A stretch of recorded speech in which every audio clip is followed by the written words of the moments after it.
오늘은 주어진 본문을 중심으로 해서 부활하신 예수님을 만난 두 제자라는 제목으로 함께 은혜를 나누기를 원합니다. 한번 따라서 합시다.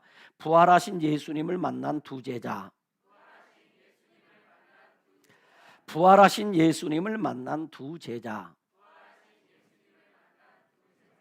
독일의 유명한 복음주의 신학자인 에릭 사우어라는 분은 부활절은 예수님의 부활로부터 시작하여 성도들의 부활로 끝난다.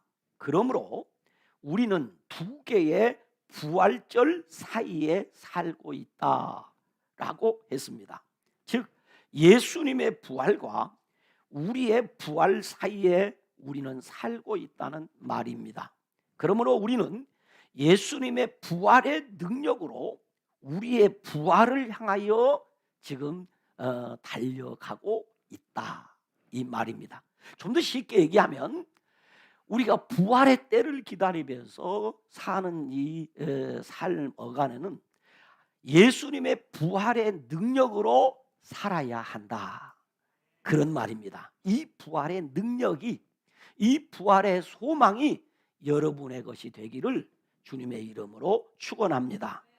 그런가 하면 스위스 신학자 중에 한 사람, 이 칼발트라는 분이 이런 얘기 했어요. 부활절 설교는 짧으면 짧을수록 좋다. 이 말이 참 좋아서 부활절 설교는 짧으면 짧을수록 좋다. 왜냐하면 예수님의 부활은 설명이 필요 없는 너무나 분명한 역사적인 사건이기 때문이다. 자, 오늘은 예수님께서 사망 권세를 이기시고 부활하신 날을 기념해서 세계 교회가 함께 지키는 부활절 아침입니다. 물론 미국은 내일이 부활절이죠.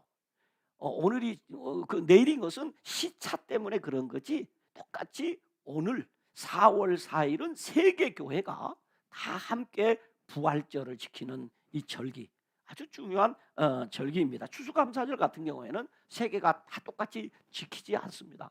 그러나 이 부활주일하고 성탄절은 세계교회가 다 같이 지키는 중요한 절기다 이 말입니다. 그러니까 예수님께서 장사된 지 3일 만에 무덤 문을 열고 다시 살아나신 날이라는 이야기입니다.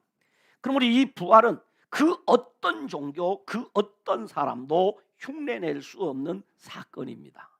예수님의 부활이 있기에 오늘 우리 기독교는 생명이 있습니다. 만약에 예수님의 부활이 없다, 그러면 우리 기독교도 이방 종교와 다를 바가 없습니다.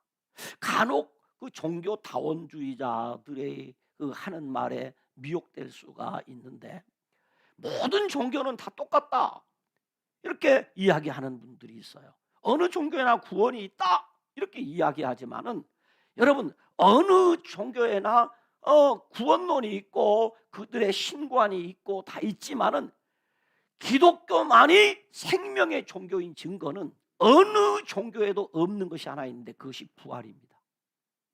부활절은 어느 종교에도 없습니다. 기독교만이 부활이 있습니다. 왜 그럴까요? 왜 기독교만이 부활이 있을까요? 그 이유가 무엇일까요? 왜 기독교만이 부활이 있을까요? 왜 불교에는 부활이 없을까요? 이유가 뭘까요? 예수님만이 부활을 하셨기 때문입니다. 우리 예수님 믿는데, 우리가 믿는 우리의 신앙의 대상이신 예수님만이 부활을 했기 때문에 기독교만 부활신앙이 있고 부활절이 있습니다. 우리만이 부활신앙이 있고 우리는 부활을 믿습니다. 그리고 우리는 마지막 날에 다 부활할 것입니다. 부활할 때는요, 여러분, 이 부활의 날을 우리가 기다려야 되는 이유는 무엇이냐면, 부활할 때는 우리의 연약한 모습이 하나도 없는 가장 아름답고 가장 온전한 모습으로 우리가 부활하게 될 것을 믿으시기 바랍니다. 그 날을 우리가 기다리며 사는 것이지요. 그래서 이 기독교가 가진 생명 중에 생명은 부활이란 말이에요. 그래서 예수님의 부활은 신화나 소설이 아니에요. 예수님의 부활은 역사적 사건이요, 역사적 사실입니다. 꾸며낸 이야기가 아니라는 얘기예요. 실제로 예수님이 살아나셨습니다. 실제로 예수님이 부활하셨습니다. 이걸 우리는 확실히 믿어야 돼요. 여러분이 그동안 우리 교회 신앙생활 하신 분들은 제가 설교 시간마다 강조했던, 오늘 설교 온 거에는 그러는 내용이 없습니다만 작년 부활절 설교에도, 재작년 부활절 설교에도 제가 부활절 설교 때마다 강조했던 것이 우리가 가져야 될 신앙 중에 3대 신앙이 있다 그랬어요. 그것은 첫째, 창조 신앙. 창조를 믿습니다. 두 번째는 부활 신앙. 세 번째는 재림 신앙. 이거 반드시 우리가 가져야 될 신앙입니다. 여러분, 하나님이 말씀으로 천지를 창조했다는 이 사실을 믿어야 합니다. 그 다음에 예수님이 죽으셨다가 3일 만에 다시 살아나는 부활에 대한 확실한 믿음이 있어요. 그 다음에 예수님이 다시 재림하신다. 우리는 그날을 기다리면서 오늘을 사는 것입니다. 제가 자주 말씀드립니다. 우리의 신앙이 우리 실제 삶에 영향력을 행사하고 우리 실제 삶에 우리의 신앙이 능력이 되고 축복이 되어야 합니다. 내가 믿는 대로, 내가 하나님의 말씀을 믿고 신앙생활하면, 기도하면 실제로 기도가 응답되어지는 것을 체험하며 살아야 돼. 할렐루야. 우리 자녀들을 위해서 내가 기도하고 우리 자녀들을 축복했더니 자녀들이 복을 받아가지고 어쩌면 우리 자녀들 속에 하나님이 그 함께 하시는 것을 우리가 보며 살아야 돼요. 또 내 개인의 삶에도 내가 믿는 믿음대로 되어지는 것을 우리가 보며 살아야 됩니다. 그래서 우리 신앙이 중요한 것이에요. 그래서 우리 신앙이 실제화돼서 신앙이 삶이 되어야 돼요. 여러분, 신앙이라고 하는 것은요, 삶입니다. 따라서 신앙은 삶이다. 신앙은 삶입니다. 내가 믿는 대로 살면 실제로 그렇게 됩니다. 할렐루야. 그래서 우리에게 부활 신앙이 중요한 것이에요. 오늘 본문에 보면 본문의 스토리는 이렇습니다. 엠마오로 내려가는 두 제자가 그들을 찾아오신 부활하신 예수님을 만난 이야기예요. 두 제자가 엠마오로 향해 가고 있는데, 그때에 엠마오로 향해서 가고 있는 그때 부활하신 예수님이 그들을 찾아오셔서 그들과 함께 길을 가면서 이야기를 주고받습니다. 너희들 왜 그런 표정으로 가니? 왜냐니까 얼굴이 완전히 죽을 상이에요. 낙심이 돼가지고 그 힘이 하나도 없이 이 엠마오로 터덜터덜 가는 거예요. 그래서 예수님이 어찌 그런 표정을 하고 그런 모습으로 가느냐 그러니까, 아니 당신은 그래 예루살렘에 살면서 그것도 몰라요? 다 예루살렘 사람들이 아는데, 그거 뭔 일인데? 그 예수란 분이 죽었잖아요. 그런데 그 믿는 사람들 얘기 들으니까 그분이 부활했다는데 그걸 어떻게 믿겠어요? 누구예요? 이 사람들이 지금 제자들이에요.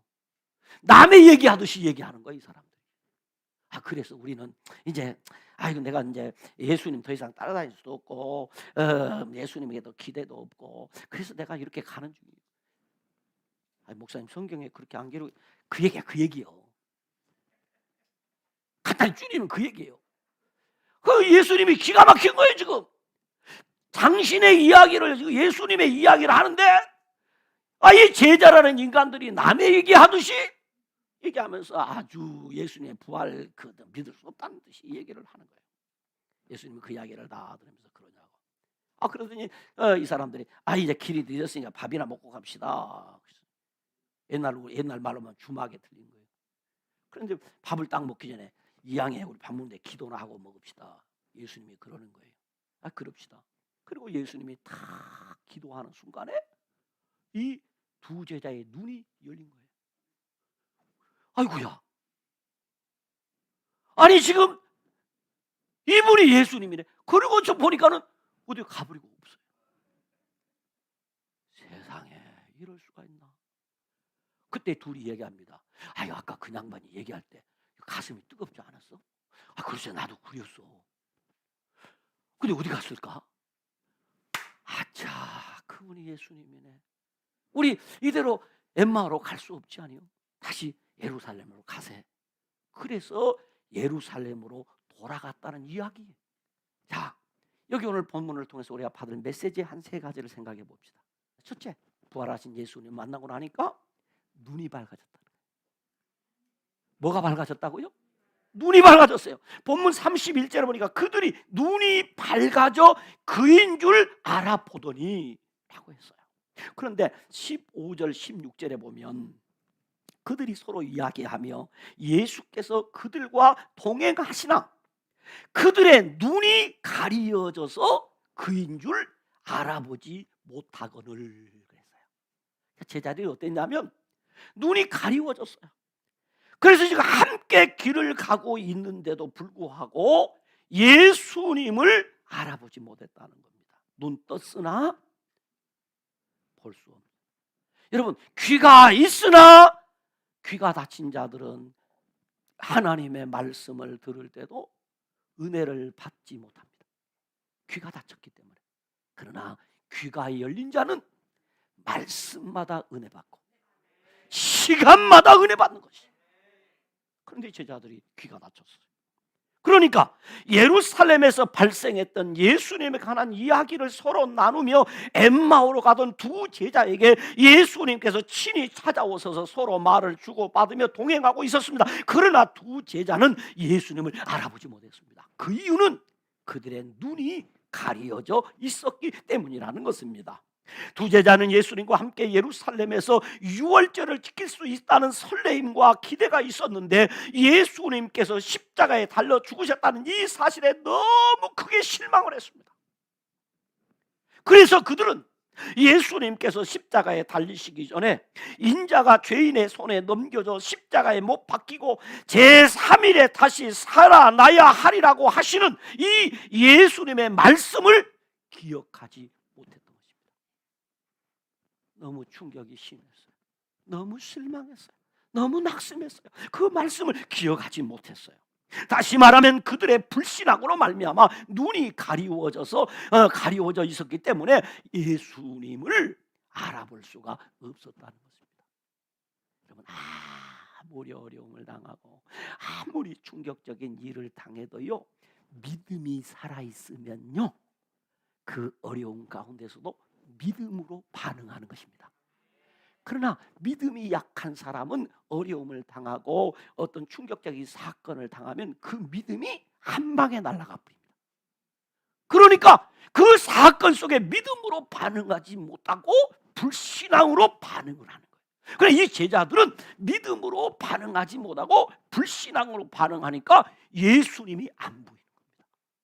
말씀이 기억이 안 되는 것입니다. 부활하신 예수님의 모습이 이상이 있어서가 아니라 예수님의 부활을 믿지 못했기 때문에 두 제자의 영적인 눈이 가려져 있기 때문에 부활하신 예수님을 알아보지 못한 것입니다. 여러분, 지금도 부활하신 예수님은 우리의 삶의 현장에서 친히 우리를 찾아오셔서 우리를 위로하시기도 하고 친히 찾아오셔서 우리에게 말씀을 주시기도 하고 지금도 친히 찾아오셔서 우리를 어루만져 주시기도 하고 친히 찾아오셔서 우리를 붙잡아 일으켜 세워주시는 예수님인 것을 믿으시기 바랍니다. 오늘 본문 30절과 31절에 보면 부활하신 예수님께서 그들과 함께 음식 잡수실 때에 떡을 가지사 축사하시고 떼어 그들에게 주시니 그들의 눈이 밝아져 그인 줄 알아보았다라고 했습니다. 마치 오순절에 성령이 임할 때 모인 무리들이 귀가 열리고 눈이 열리고 입이 열렸던 것처럼 그들의 눈이 열렸다는 거죠. 고난에서 승리한 욥이 귀로만 듣기만 하던 하나님을 눈으로 배웠게 된 것처럼 부활하신 예수님께 친히 찾아오셔서 기도해 주실 때에 두 제자의 눈이 밝아졌습니다. 영적인 눈이 열린 것입니다. 그렇습니다. 부활하신 예수님을 만나면 영안이 열립니다. 여러분, 영안이 열려야 됩니다. 여러분, 영안이 열려야 영의 귀도 열리고 여러분 입도 열리는 것이에요. 그분을 만나야 귀가 열려야 말씀이 들리고 입이 열려야 기도가 되고 눈이 열려야 말씀을 보게 되고 열려야 돼. 그 부활한 주님이 오셔서 열어주셨다. 이 말이 열어주셨다. 사람에게는 육신의 눈이, 육안이 있어요. 육안도 밝아야 되죠. 그런가 하면 사람에게는 영의 눈, 곧 영안이 있습니다. 이 영안은 이 육안과 달라요. 육안은 우리가 보는 것, 이 물체를 보는 것, 이 육안으로 보는 것입니다. 육안으로.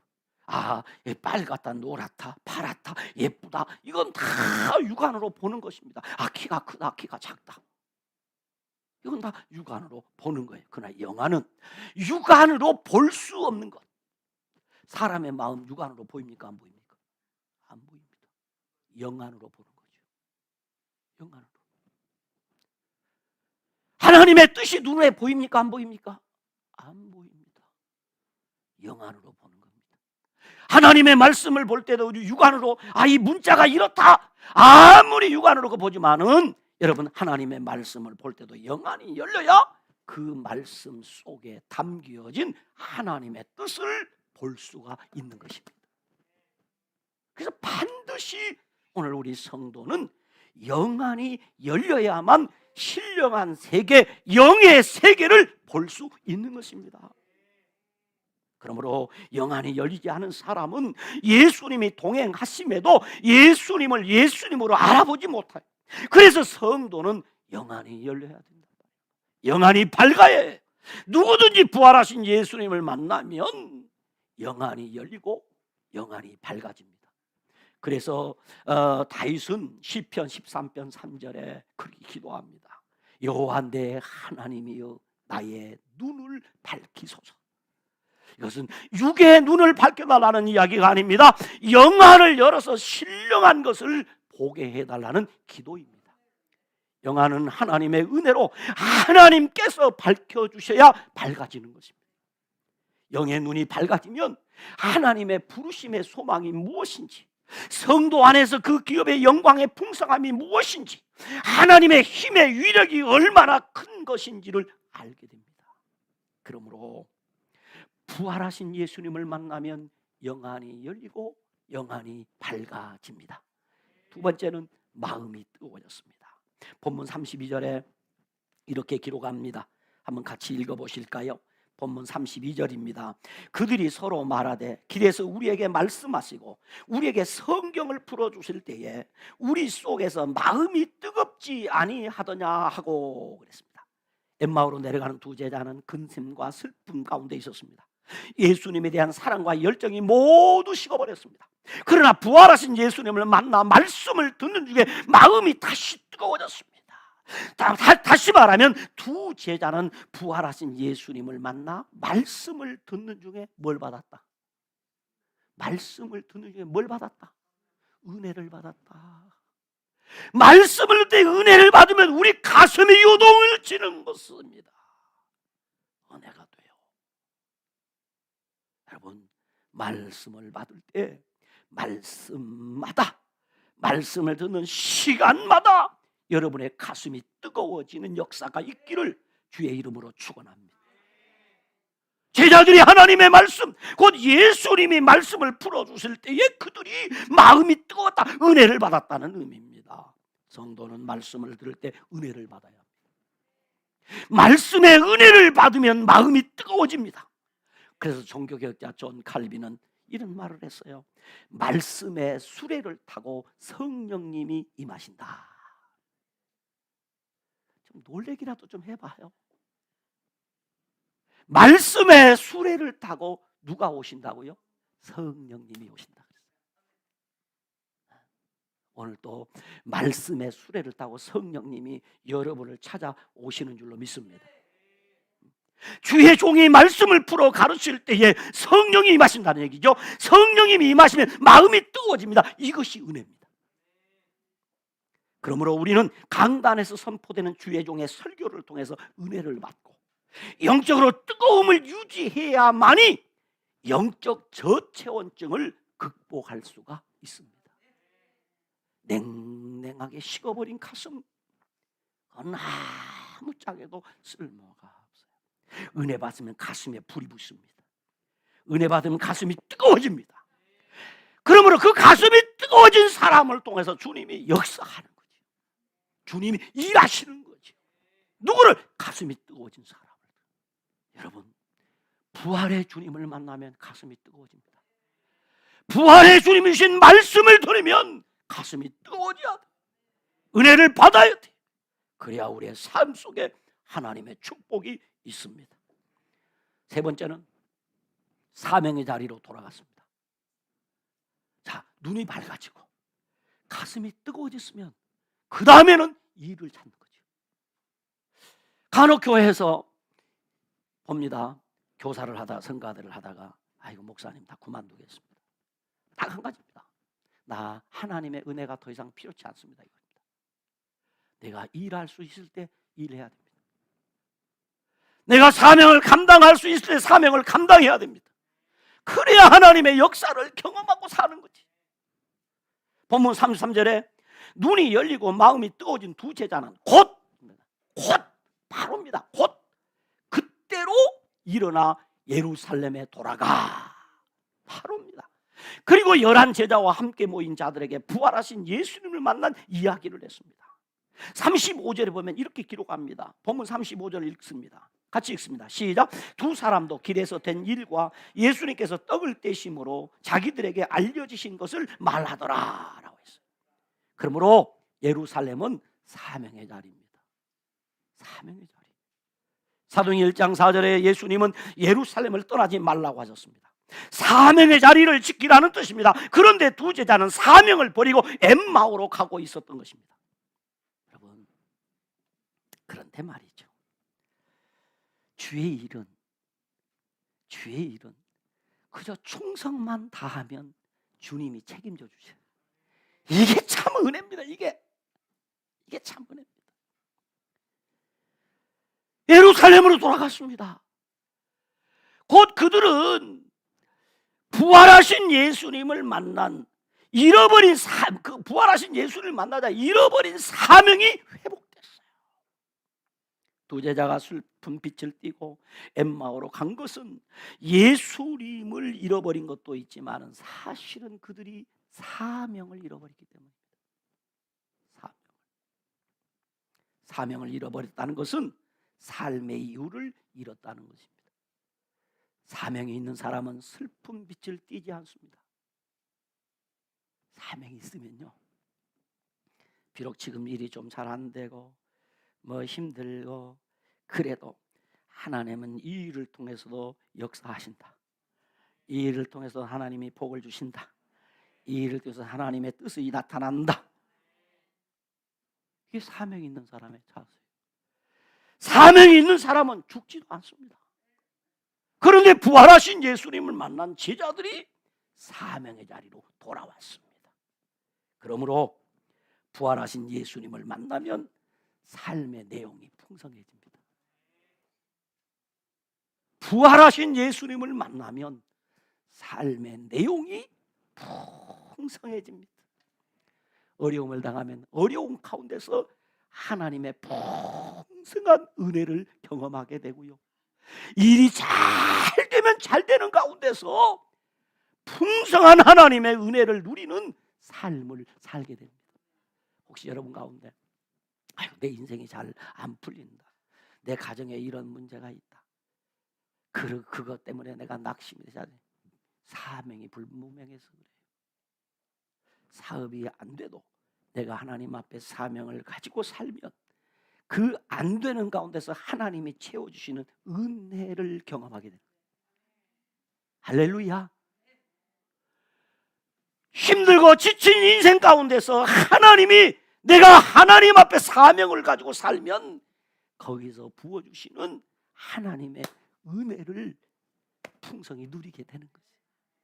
그러므로 부활하신 예수님을 만나면 삶의 내용이 풍성해집니다. 사랑하는 성도 여러분, 성도는 나의 죄를 위해 십자가에 피 흘려 죽으신 예수님을 믿을 뿐만이 아니라 반드시 우리는 나를 위해서, 내 죄를 위해 십자가에 죽으신 예수님을 믿습니다. 이것만 믿는 것이 아니고 사망 권세를 이기시고 무덤 문을 열고 나오신 부활하신 예수님을 믿어야 합니다. 우리 이 두 가지를 반드시 믿어야 됩니다.